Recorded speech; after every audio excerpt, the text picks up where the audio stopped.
So, hi guys. Good evening at good morning sa lahat ng mga nanonood. Good evening, good afternoon. Ano pa dyan sa inyo ay isang mapagpalang araw po sa ating lahat.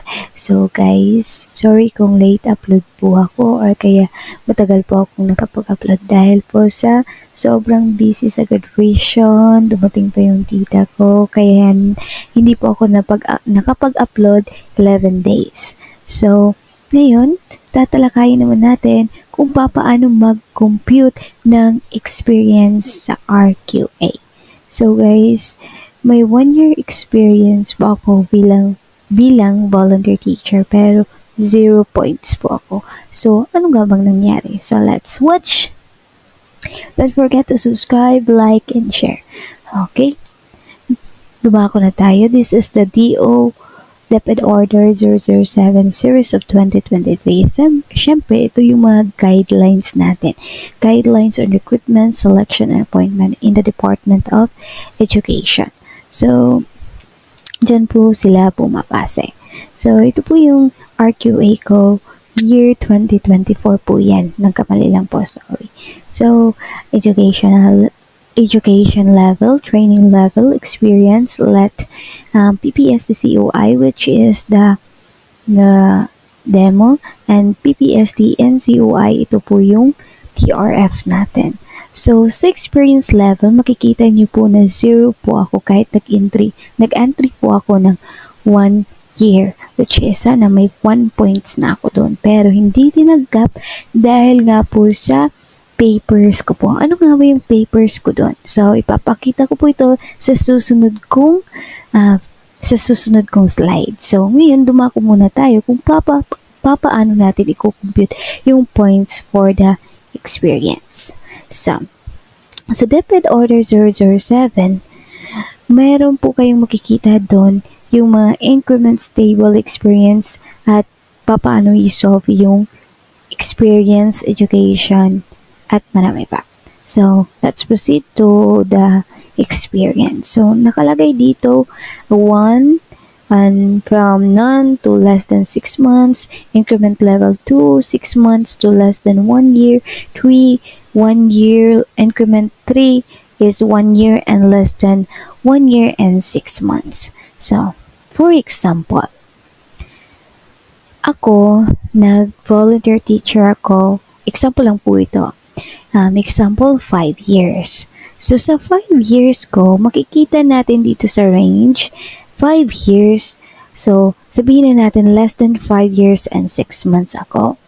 So, mayroon akong, nasa increment level po ako ng 11. So, 11 po yon. And then, ang minimum level of experience po is 1. So, yung points na makukuha ko po dito ay perfect points ko po.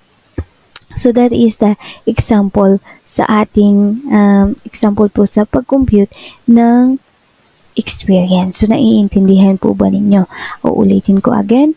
Ito, makikita po natin ito sa DepEd Order 007 Series 2023. Nakalagay po dito yung mga experience at education. Siyempre, mayroon pong trainings. Pero magbabase po tayo sa experience. So, kung ang experience ninyo ay 5 years na, ito po yung nakarad. 5 years, sabihin na natin, 5 years and 6 months kang nag-volunteer. So, yung increment nyo po ay 11. Increment level niyo po ay 11. So, minimum level of experience po natin ay 1, which is the equal points na makukuha niyo po sa experience ay perfect 10 points po. So, again, the question is, bakit nga po hindi tinanggap yung 1 year na experience ko sa RQA? Or bakit 0 pa rin ako kahit may 1 year na po ako? That's the question. Ito yung ginamit ko sa na papel or kaya certificate na pinasa ko sa division. To whom it may concern, this is to certify the teacher of the volunteer teacher of blank 2023 up to November 1. This certificate further this is she performed her duties, she found to be efficient and reliable to any task given to her and willing to give extra services beyond office time. For this is the commendable that fits her qualification. This certificate issue for whatever legal purposes. Issue this 19th day of blank. So ito po yung certificate na ibinigay ko sa kanila at hindi po tinanggap. Yes, I made this certificate. Hindi po sa kanila nanggaling. So as a volunteer teacher in mining corporation. So meron na po kami ngayong MOA, which is the agreement po namin. So, yun, ipapakita po namin. Pero dahil wala pa po akong MOA that time, is gumawa na lang po ako ng certificate at pinapirma ko na lang po yung principal namin. So, guys, this is not valid talaga. And kung gusto ninyo po ng mga certificate, it's better to sa principal na kayo humingi or kaya sa division ninyo na nagpapatunay na nag-volunteer teacher po kayo. So ngayon, meron po kaming kasulatan ngayon which is agreement po namin. So meron po kami ngayong paper or agreements namin na kung saan kami po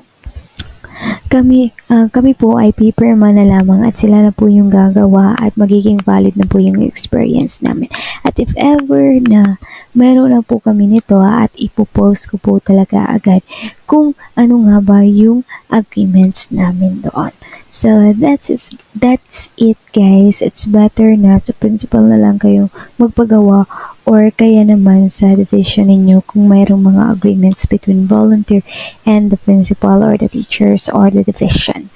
So, mag-ask na lang po kayo sa division ninyo, sa mga ADAS or kaya sa mga iba pang kakilayan ninyo para maging valid yung experience ninyo. And quick tips, yun lang. Sana number 1, computin nyo na po yung inyong experience para malaman nyo po yung RQA rating ninyo. Pangalawa is yung certificate. I-make sure nyo po yung certificate ninyo is valid pa or hindi. At ang pangatlo sa pinakamahalaga guys ay better na i-prepare nyo po yung mga documents ninyo kaysa naman doon na kayo maghahol ng mga oras ninyo sa ranking na. So, it's better na advance po kayo bago po ang ranking natin para mas ready po tayo and prepared. So, that's it. Sana may natutunan kayo sa ating klase ngayon or kaya sa mga ibinigay kong tips at sa mga nag-compute natin. At sana nalinawagan po kayo. At guys, don't forget to subscribe, like, and share. Thank you!